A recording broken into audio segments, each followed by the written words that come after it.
हाँ बच्चों, मैं गिरधरलाल मीणा, राजकीय महिला पॉलिटेक्निक महाविद्यालय बीकानेर। आज मेरा ई लेक्चर है रेखिक अवकलन समीकरण, लीनियर डिफरेंशियल इक्वेशन।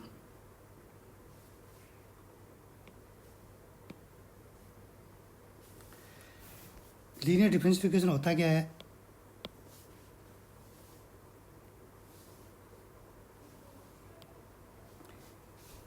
जब किसी अवकलन समीकरण में आश्रित चर तथा उसके अवकलज प्रथम ज्ञात में हो तो वह समीकरण प्रथम कोटि का रेखिक अवकलन समीकरण कहलाता है।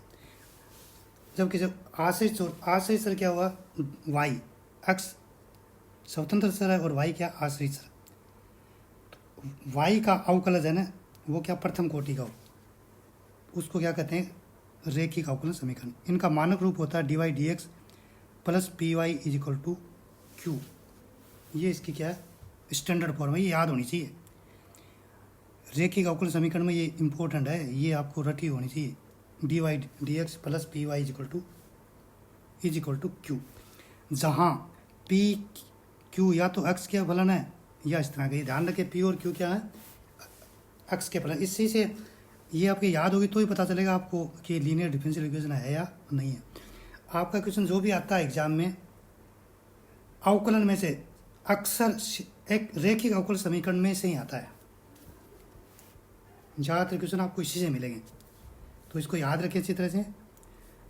यहाँ पर यदि x यदि स्वतंत्र x है तब ये है, और दूसरी स्थिति क्या है? यदि y स्वतंत्र और x आश्रित चर हो तो इसका रूप होगा dx upon dy plus p1x is equal to q1 होता है। और जहाँ p1 q1 या तो y के फलन है या अचरांक है, इसका उल्टा कर दिया। इसमें dx अपॉन dy होगा, x की जगह आ गया y आ गया, ठीक है। और यहाँ p q किसके थे? x के फलन थे, अचरांक थे। और यहाँ क्या है? p1 q1 किसके फलन है? y के फलन है या अचरांक होते हैं। अब इस समीकरण का हम हल कैसे करेंगे? अवकलन समीकरण एक का हल, सॉल्यूशन ऑफ लीनियर इक्वेशन एक फर्स्ट का करना है अपने। तरीका दोनों का एक जैसा ही है। समीकरण एक को दोनों पक्षों को e की पावर पी डी एक्स से गुणा करने पर, ये देखो इसमें y का जो कोफिशिएंट है ये p, ये रट लो आप। e के ऊपर ये p लिख देंगे, p जो भी होगा वो लिख दिया जाएगा और ये सब में आएगा e integration of p D x. p जो भी कुछ होगा वो सब में आएगा, तो ये p डी एक्स याद ही रखना आपको। से गुणा कर देते हैं, इसको गुणा करने पे क्या आएगा? e की power P D X D Y D x plus P Y is equal to ई की power P D X into Q. ये किसका अवकलन है? ये इसका अवकलन है, y इंटू ई की पावर पी डी एक्स। इसका अवकलन करते हैं तो ये ऊपर वाला आ जाएगा इज इक्वल टू ई की power P D X into Q. दोनों पक्षों का अब समाकलन करते हैं। समाकलन करने पे क्या आएगा? ये अवकलन हट जाएगा और ई की पावर पी डी एक्स और इसका इंटीग्रेशन का चिन्ह लग जाएगा आपका। या y इज इक्वल टू क्या आ जाएगा? इसको इधर भेज दिया आपने ना, ई की power P D X Q into E की power P D x plus C. या आपको इसको भी याद रख सकते हो इससे। इसको भाषा में अपने कैसे लिखते हैं? y into integrating factor is equal to Q into integrating plus C. तो आपको समीकरण हल करने के लिए बस ये बात याद रखनी है। एक तो इंटीग्रेटिंग फैक्टर क्या होगा? जो y का गुणांक है वो इंटीग्रेटिंग फैक्टर आप सदैव याद रखें क्या होगा? p D x. p क्या? y का गुणांक। इंटीग्रेटिंग फैक्टर को निकलने के बाद में y लिख देंगे, इंटीग्रेटिंग फैक्टर लिख देंगे, q समीकरण में दिया हुआ है, integration of q integrating factor plus D, सीधा ये लिखेंगे अपने, और ये अपने आप को सॉल्यूशन दे देगा सीधा। तो ये आप याद रखें, इंटीग्रेटिंग फैक्टर निकाल ले और इसको अपने याद रखेंगे। अब इसको इस पर हमने एक टिप्पणी लिख दी है कैसे करना आपको क्वेश्चन। तो पहला क्या है? e की पावर पी डी एक्स समीकरण इंटीग्रेशन फैक्टर कहलाता है, इसको इंटीग्रेशन फैक्टर कहेंगे, मैं पहले बता चुका आपको। दूसरा, समीकरण 2 का समाकलन गुणांक का पी डी ई की power p one d y. समीकरण दूसरा है, इसका क्या होगा? ये पी वन है इंटू डी वाई है, उसका पी ये दूसरे समीकरण का है, तो इसमें क्या हो जाएगा? इंडिपेंडेंट वाई है, यहाँ पर स्वतंत्र वाई है, इसीलिए क्या हो जाएगा? ई की e one p one d y. ये याद रखें।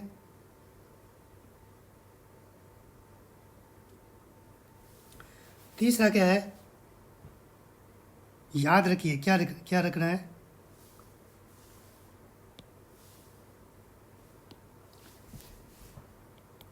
ई की पावर, याद रखिए ई की power n log f x is equal to f x N.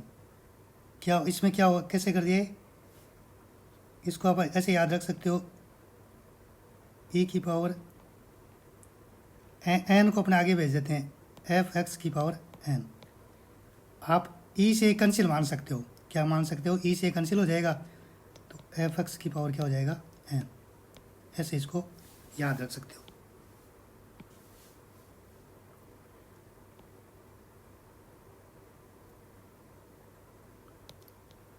जैसे आप एग्जाम्पल के लिए आप ऐसे भी लिख सकते हो, जैसे ई टू log एक्स, इसका मतलब क्या होगा, ई log ऑफ एक्स स्क्वायर, और log से ई से log कैंसिल हो जाएगा, क्या हो जाएगा, एक्स स्क्वायर। तो ऐसे आप इसको ऐसे ही ध्यान रखना है इसको आपको। दूसरा क्या है, अवकलन गुणांक सदैव इकाई बनाना है। आपको फॉर्मूला क्या है, d Y by D x plus P Y is equal to q. तो डी वाई डी एक्स का गुणांक क्या करना है, एक करना है। यदि एक नहीं है तो डी वाई डी एक्स के साथ जो भी कुछ है उसका पूरे समीकरण में भाग दे देंगे।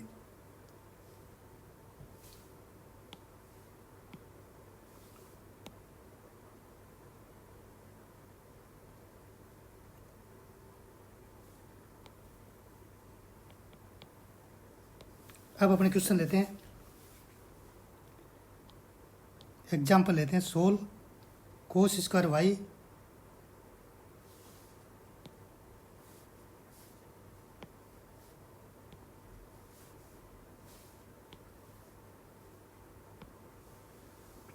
क्वेश्चन क्या, cos square Y D Y D x plus Y is equal to ten x.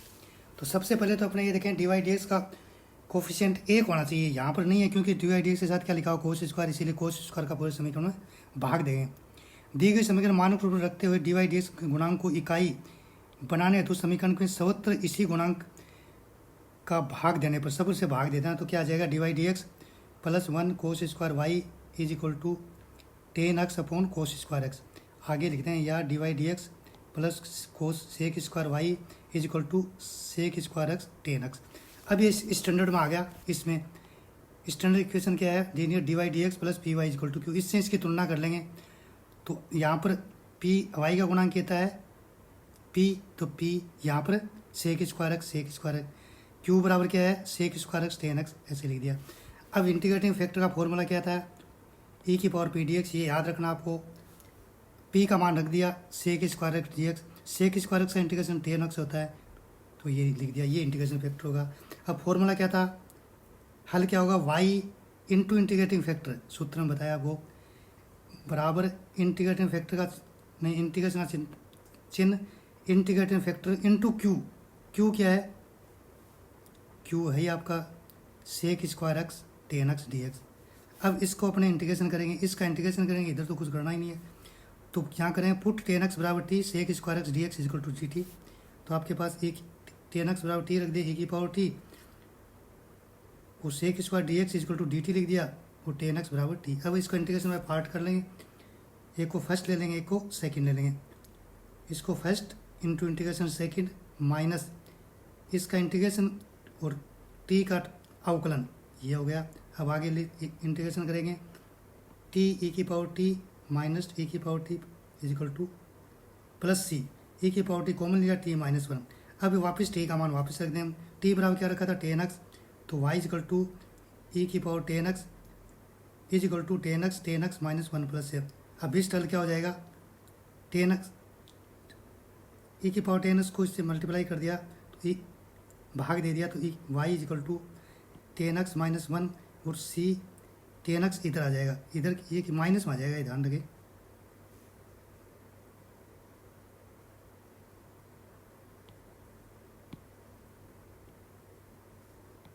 यहाँ पर माइनस, ये माइनस हो जाएगा।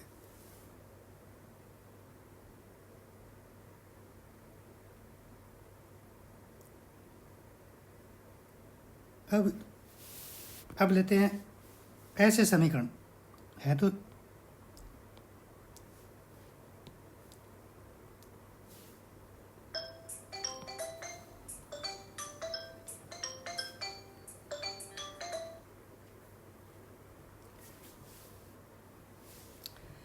ऐसे समीकरण जो रेखिक समीकरण के रूप में सम्मानित होते हैं।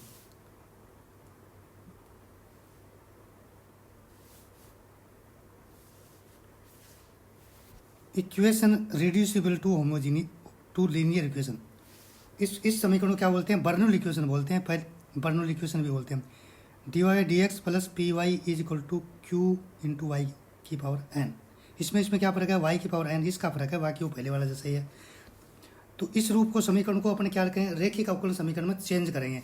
चेंज करने के लिए जो ये वाई की पावर एन है, इसका क्या कर देंगे? भाग दे देंगे। रूप में समीकरण को वाई बाई एन से विभाजित करके रेखिक समीकरण के निम्न प्रकार बदला जा सकता है। इसको रेखिक समीकरण में बदल देंगे। तो वाई की पावर एन का भाग दे दिया पूरे में, तो यहाँ क्या आ जाएगा? वाई की power minus N D Y D x plus P Y की power N plus one is equal to Q. अब मान लीजिए जो पी का कोएफिशिएंट है इसके बराबर वी मान लेंगे अपने, इज इक्वल टू वी। अवकलन करने पर क्या आएगा? Minus N plus one Y की power minus N D Y D x is equal to D we D X, या वाई की power N D we D Y by D x, ये नीचे इधर चला जाएगा, one upon minus N plus one D we D x. ये मान समीकरण 2 में प्रतिस्थापित कर देंगे। अब 2 में रख देंगे, वाई की power N D Y D x बराबर ये आ गया, यूँ का यूँ लिख देंगे, minus one upon n one D we D x plus p की जगह पी और वाई की power n minus one is equal to v is equal to Q. अब क्या लिखेंगे? D v upon d x is equal to one minus n p v is equal to one minus n into q. अब यह क्या बन गया? रेखिक अवकल समीकरण बन गया, जो कि एक वी में रेखिक समीकरण है। अब उसको उसी तरीके से हल करेंगे जैसे पहले वाले समीकरण को हल किया। अब अपने इसका एक एग्जाम्पल ले लें, हल कीजिए। X D Y by D x plus y is equal to x y q. तो सबसे पहले तो इस समीकरण में अपने क्या देखते हैं कि x D Y D x का कोएफिशिएंट 1 होने से एक्स का कोएफिशिएंट 1 नहीं है, एक्स है तो एक्स का भाग दे देंगे। ठीक है, पहले समीकरण अपने लिख दिया, एक्स का भाग देंगे और साथ में अपनी ये इधर वाई क्यूब है, इसका ही भाग देना पड़ेगा, अभी आपको बताया। तो एक साथ ही दे देंगे एक्स वाई क्यूब का भाग देने पर। तो आपके पास क्या बचेगा पूरे समीकरण में? 1 upon Y 3 D Y D x plus 1 upon X D Y की power minus 2 is equal to 1। अब क्या करते हैं?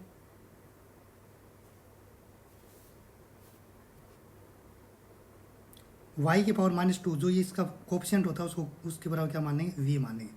y की power minus 2 is equal to v, अवकलन करने पर minus 2 1 upon Y 3 D Y D x is equal to D we D X.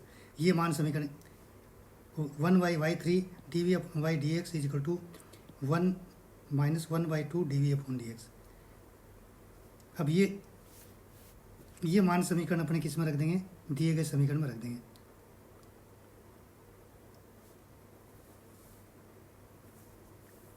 तो इसमें 1 by 3 y D Y D x is equal to क्या रखेंगे? Minus 1 by 2 d we D x 1 upon x into v is equal to 1, या d v upon d x minus 2x upon 2x into v minus 2, जो कि v में क्या हो गया? रेखिक अवकलन समीकरण।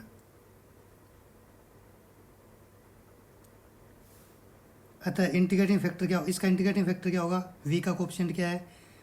e की पावर माइनस 2 अपॉन एक्स।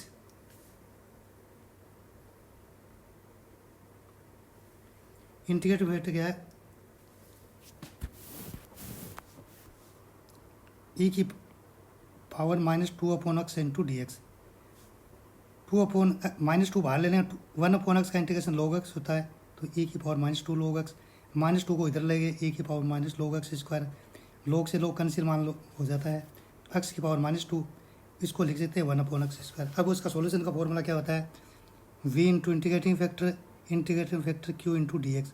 तो integrating factor 1 upon X square लिख देंगे, बाकी मान रख देंगे। v into 1 upon X square is equal to 1 upon X square minus 2 into D X. इसमें 2 बाहर ले लिए, तो एक्स 1 अपॉन एक्स स्क्वायर का इंटीग्रेशन करेंगे, एक्स तो क्या हो जाएगा? 2 माइनस 1 अपॉन एक्स, तो ये क्या 2x प्लस सी। अब y का मान रख देंगे, y बराबर क्या है? y बराबर v बराबर 1 अपॉन वाई स्क्वायर, तो ये मान रख दिया वाई स्क्वायर एक्स स्क्वायर बराबर 2x प्लस सी, जो कि समीकरण का अभिष्ट हल है। ये बच्चों इसको याद रखना, लीनियर डिफरेंशियल इक्वेशन में से ही आपके अक्सर क्वेश्चन आता रहता है, ये बात बार बार कर रहा हूँ। अभी आपको लग सकता है थोड़ा लगे, एक दो बार देखो तो ईजी लगेगा। आपको इक्वेशन याद करनी है और इंटीग्रेटिंग फैक्टर याद करना, दो चीज़ें याद करनी है और सोल्यूशन याद करना। ओके।